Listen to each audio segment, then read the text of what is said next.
On this first June episode of Outlook TV, Ireland's gay marriage vote.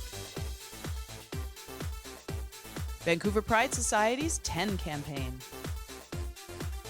Bingo for Life celebrates a milestone. And much, much more.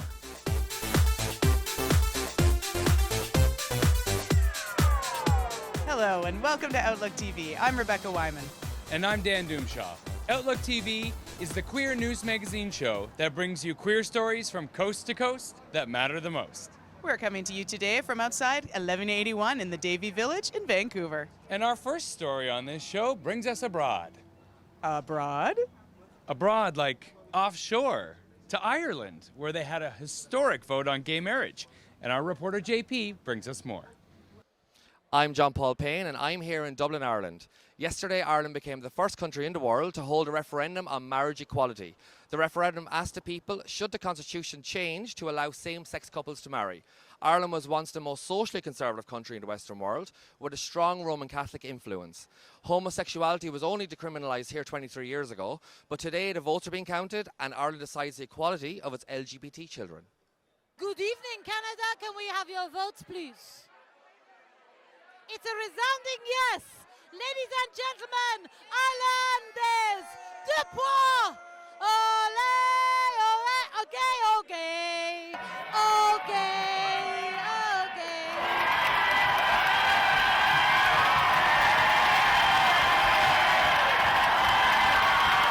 Just so proud and excited that this day has come, and yeah, it's great for all of us. Sylvie has been campaigning in school, drawing posters. And actually, Sylvie had always planned to marry her best friend Matilda, so it's a big day for her. And Wolfie today announced that he's actually a girl, so we're all happy. Yeah, well, we never know how our kids are going to turn out, but we now know that at least they're going to be equal in the eyes of the law. They're equal to us anyway, and everyone else is, but now they're in the eyes of the law, they are. That's amazing, so yeah.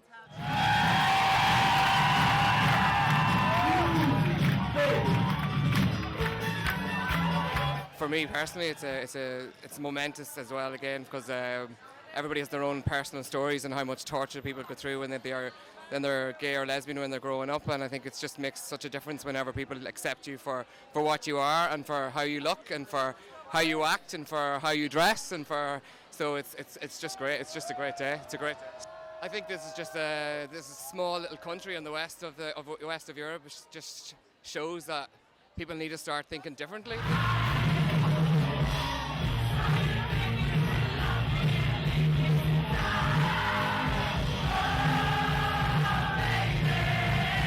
Russia, we're coming for you, and Ireland is on an absolute love buzz, and we're not stopping here. This should be worldwide.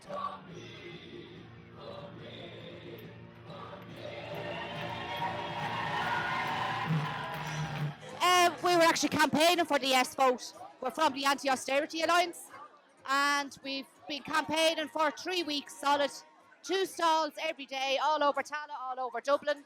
And we are really, really happy at the result today. So today's a great day all round. Absolutely brilliant. About bloody time. So it's a yes from Ireland. The people have voted in favour of marriage equality, sending a clear message of love and acceptance to the LGBT community. Ireland, we love you. I'm John Paul Payne in Dublin for Outlook TV. One of the greatest things about being part of the queer community in Vancouver is the diversity of people who participate in it. It's true, and we recognize these leaders once a year at a very special award ceremony called the Pride Legacy Awards. Laura Shaw takes us there. We're here at the Pride Legacy Awards to celebrate the work done by the amazing nominees to help better the lives of the LGBT community. Let's go check it out.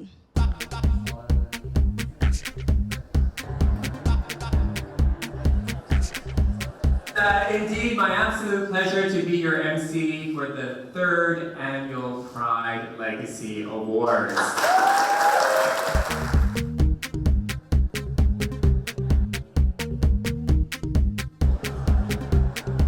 So I've been involved in a number of different things in the last 7 years since I moved to BC. One of the major ones is the All Body Swim, which is a swimming space for people for as many body types and identities as possible, trying to make a safer space than a public school space, and allowing people to feel safe to access a pool. There's so many people and so many organizations I'd like to thank. I think, first of all, I'd just like to thank my family and friends for being supportive. Presently, I started a local no barrier food bank. So no barriers as in no ID, proof of income, or proof of housing required. As a queer youth, I would just like to say that it's an honor to be in this room with all of you today, and no words can fully describe how thankful I am from the bottom of my heart for all of you that have paved the way before me. Sure. I'm really involved with Youth for a Change, which is an LGBTQ Surrey-based activist and advocacy group. So we've done different things like go out to schools and put on workshops to educate like GSAs and classrooms. We've also done a lot of work with Quirky, which is the Queer Elders Creative Writing Collective in Vancouver. We actually worked together for 6 months, switching back and forth writing prompts, and then we got to create this awesome performance called Call and Response, which we presented in Surrey and Vancouver.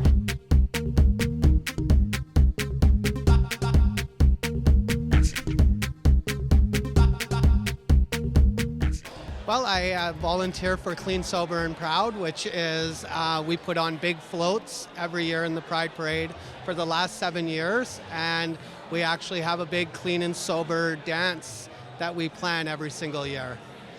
And how's it going? It's going really well. This year we have a lot of exciting things that we want to share. We have a RuPaul drag queen that's going to be headlining our show at our Clean, Sober, and Proud Dance, Alaska. So we're pretty excited about that.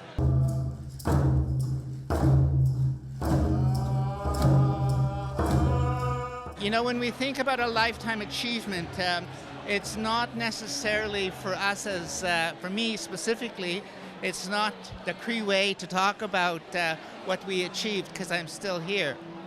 But when I look around in a two-spirited community and see them coming out wearing the regalia and still standing strong as being within that community of gay, lesbian, transgender, aka two-spirited people, I feel that yes, we've done some work then, and I feel all right. From the Roundhouse in Vancouver with Outlook TV, this has been Laura Shaw.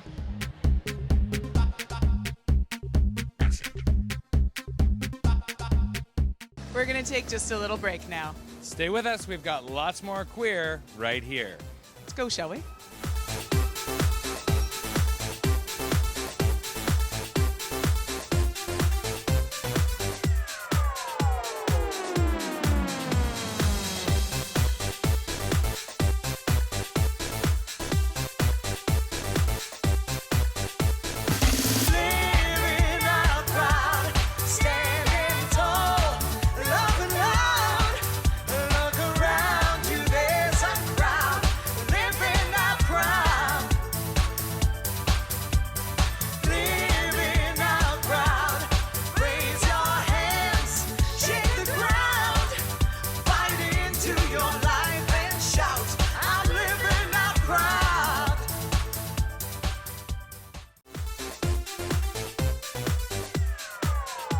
Welcome back. You're watching Outlook TV.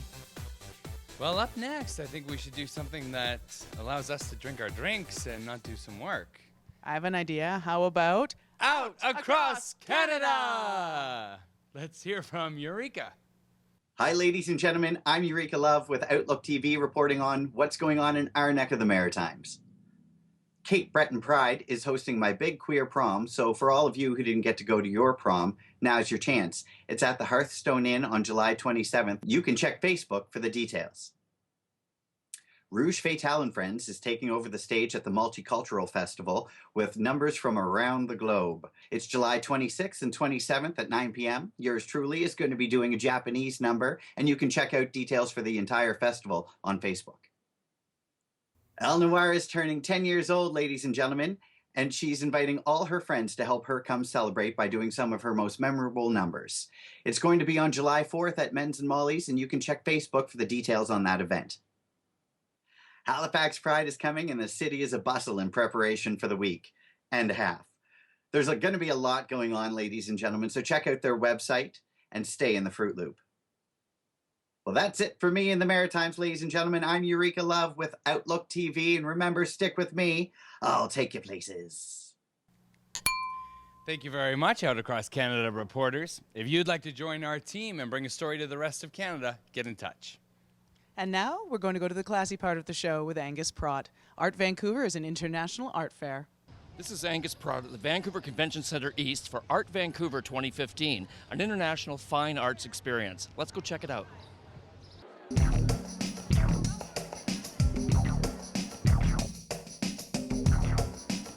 It's 2 years in the making, and here we go. And before the doors even open at 6 o'clock, we're already full. Art Vancouver is like a giant gallery. Artists from around the world have come with their art and have a space. It's like a gallery, and you can come and see their art and purchase it.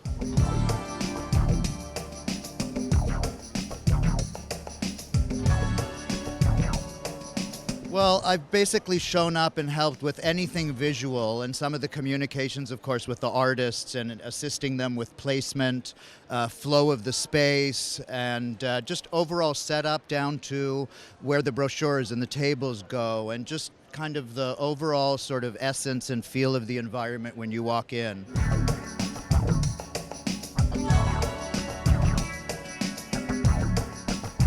Well, this is Ted Seberg's work.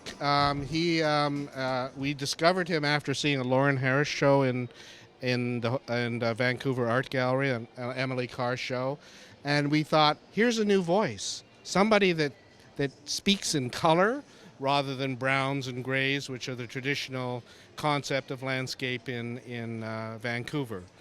And we thought, we've got to give him an opportunity, so we gave him a show. We did very well with the show. And we've proceeded to show his work for the last year or so. Where are you from originally? From Japan. You're from Japan? Now, how long have you been in Canada?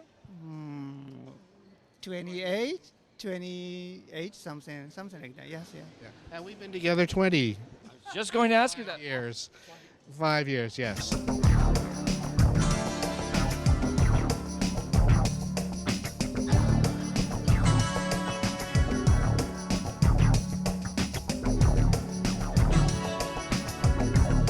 First off, I have to say you have a fabulous suit. Well, it's called Beta Brand. If you look it up, they sell these in San Francisco. It's called a company called Beta Brand sells these disco suits. If you like disco, there you go, Beta Brand. That's amazing. I like it. Thanks. Right. So now, can you tell us a little bit about what you do? This is an amazing piece here. Well, I make art out of recycled found materials. You see, like for instance, fire extinguishers, tanks, all kinds of unused scrap metal. This is a dead lawnmower and some bits and pieces. I copied this from a bust that I bought. It's actually Attila.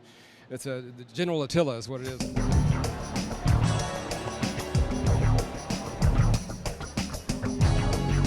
Burning Man, as you probably know, is a giant festival that happens in the desert in Nevada every year, and people take art to the desert. I was fortunate enough to be paid to honorariums to take art there twice in the last 6 years.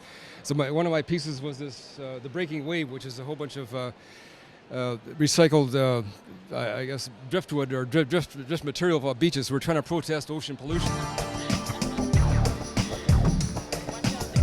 That's one of our favorite prints that we've had, which is the polar bears. I think the original drawing was done in 1978, and it took me coming here to evolve and finish it. For Outlook TV, this is Angus Prott at Art Vancouver 2015.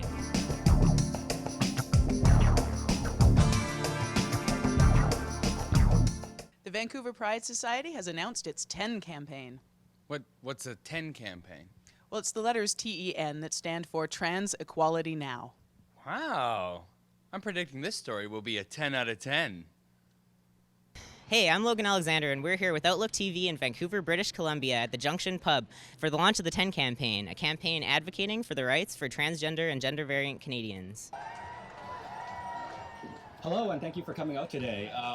I'm Ray Lamb. I'm the Executive Director for the Vancouver Pride Society, and I'm both excited and proud to announce a new campaign with the Vancouver Pride Society called Trans Equality Now, or 10. It's a public awareness campaign designed to encourage and inspire everyday citizens to stand up for the rights of trans and gender variant members of our community.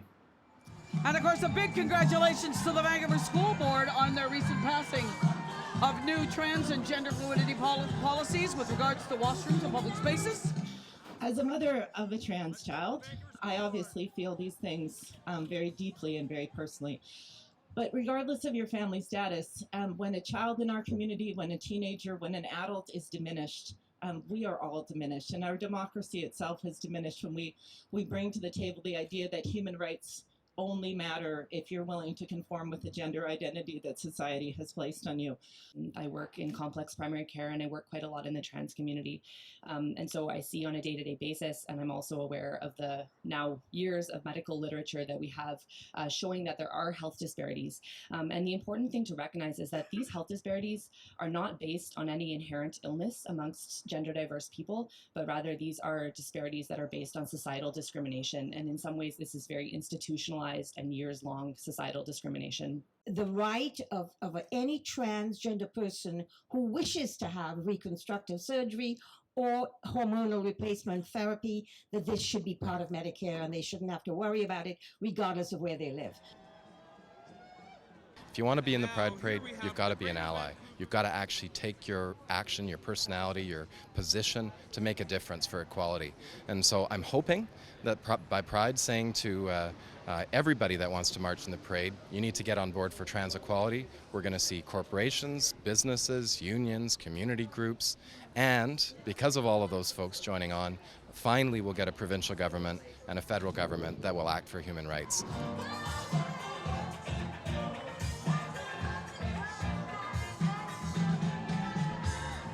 Well, I've worked up a powerful thirst, and I need a break. Sit tight, darlings. We will be right back.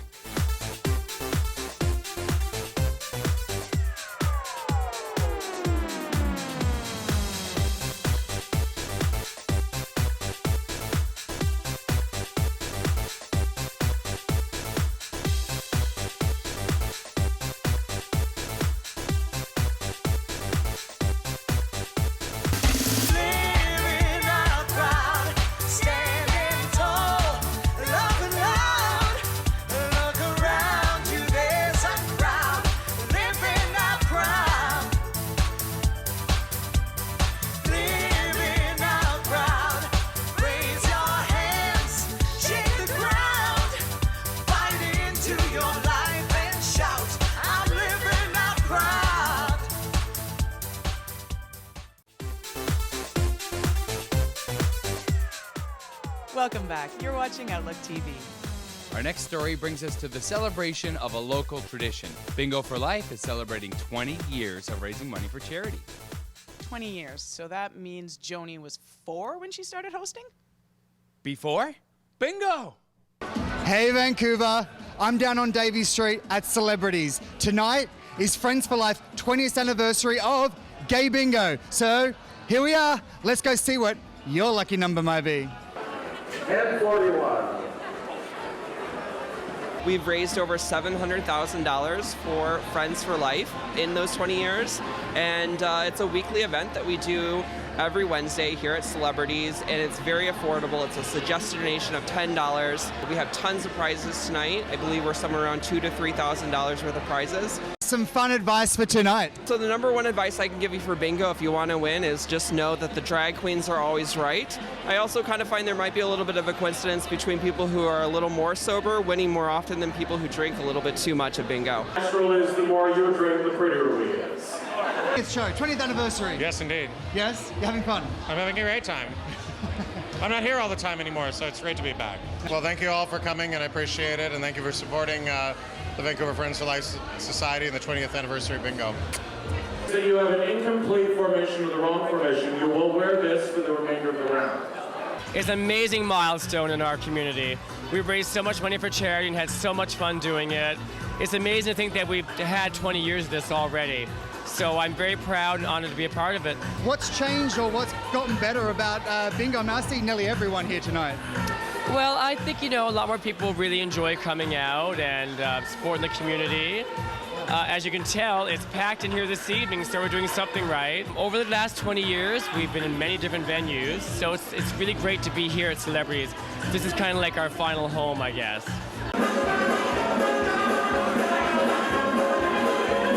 I'm an artist, and I've been doing a series of dioramas, so I thought I'll do one on Joni. And so the whole bingo thing kind of came together, and I made it interactive. So when you push the lever down, a bell rings, and a little thought bubble pops up behind Joni's head that says, under the O. And of course the crowd has to go, 69, 69. Do you have G59? If you do, stay. If you don't, slither off in peace. I was there 20 years ago. I remember the West End Community Center in 1995. I remember them taking a gentleman from the crowd and making him up into drag in the intermission, and then he would perform, and they would flick the lights on and off to make visual effect in the West End Community Center. Baby, we've come a long way. At the 20th anniversary of Friends for Life Gay Bingo. I'm Chad Matthew for Outlook TV. And now let's hop on over to Toronto for the 25th anniversary of the Inside Out Film Festival. Congratulations, Inside Out, a quarter century of fantastic queer films. Kristen brings us this story. For Outlook TV, I'm Kristen Malloy. We're at Toronto's Bell Tiff Lightbox Theatre for the 2015 Inside Out Film Festival, where we're covering the screening of Transfixed, the touching story of Martine Stonehouse, a trans woman on the autistic spectrum, and her quest to achieve sex reassignment surgery and get married.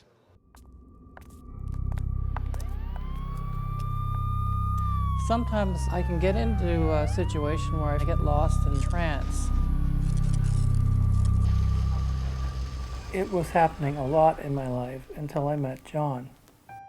John, Alon and Chris have shown a very frank and honest reflection of your married relationship with Martine. How do you feel about having that relationship reflected in the film? I wasn't crazy about it before, but it's okay. I think it's good now. As a matter of fact, when it was done, where I was working, people where I worked, a lot of them weren't crazy about it. Some weren't. It was a sore point for a lot of people. But now, 2 people from work have come, and including one of the top bosses where I work. So it's actually much better. I'm actually quite proud of it. And I, to be honest, I really wasn't back then, but I am now. Last night I had a dream, and it was about John and I getting married. And it was a nice non-denominational, non-traditional wedding. I know what it was like in each of the scenes filming it, but then to actually see it on the big screen, well, that's quite a difference, and it's quite amazing to see the outcome of it, and the fact that it came all together and it came out as a great film. It's a big struggle between the money I have and the money I need, and there's not enough to go around, so it's making it very difficult. And I make far less money than she does, so it's very difficult. I met somebody that was more bizarre than me. I thought that I'm very bizarre in this world, and I met somebody that's so different that I thought, okay, I can understand her, but I would like to tell her story, and just it's what it is. The recipient of the Pride Award is Martine Stonehouse. It's a story about acceptance of yourself. It's a story about identity, and I think it's important to screen here because I think Martine could teach people a lot about themselves and what it takes to be who you really are. Took me a little while to understand Martine as she talked about some of her struggles, but after a few years I learned and I thought about it. She's always supported me. She's always been there for the struggle, and I just thought how incredibly powerful that was. And we've become friends and almost inseparable around the advocacy piece around trans rights in Ontario and Canada. John will think that Patty and I got married, right? Yeah. I'm hoping that the film helps both the trans community and the autism community, because we have both. And this is where they would say in a conventional story, and they lived happily ever after. Unfortunately, that is all the time we have for the first June episode of Outlook TV. But don't fret, because we are hard at work on our second June episode. And I think you have a little bit of announcement to make, don't you, Dan? Yes, the second episode of June will be my last episode with Outlook TV because I'm moving to New York City. So we are going to need you to help us out to fill some roles around here. First of all, the seat that I'm sitting in, but also editors, filmers. What else do we need? Fluffers. Just saying. Anyway, in the meantime, how about you follow us on Facebook and Twitter and send us those resumes. Come volunteer with us. So cheers to summer and stay fabulous, Canada. For Outlook TV, I'm Dan Doomshaw. And I'm Rebecca Wyman.